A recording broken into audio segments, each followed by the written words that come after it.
Les flocons ont commencé à tomber. Le nord-est de la France et le nord des Alpes ont connu dans la nuit leur première forte chute de neige.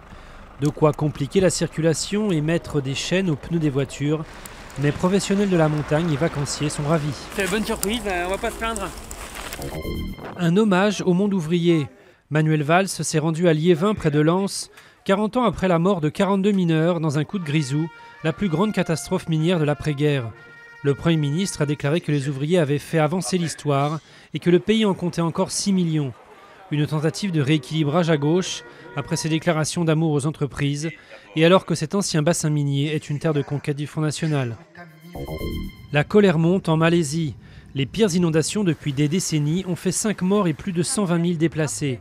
Pour avoir tardé à déclarer l'état d'urgence, le gouvernement est sous le feu des critiques, d'autant que le Premier ministre a été vu jouer au golf le 24 décembre à Hawaï avec Barack Obama.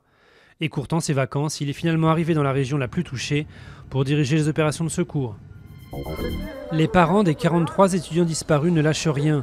3 mois après la tragédie, ils ont manifesté à Mexico pour réclamer au pouvoir la vérité sur leurs enfants, qu'ils espèrent encore en vie. Mais l'État du Guerrero vient d'être le théâtre d'un nouvel acte criminel avec le meurtre d'un prêtre catholique. De l'écologie contre la misère. Dans les bidonvilles de Medellín, une association vient en aide aux plus démunis en installant des éclairages de fortune dans les rues sombres et dans les habitations. Les lampadaires sont alimentés par des panneaux solaires et les ampoules sont des bouteilles en plastique recyclé.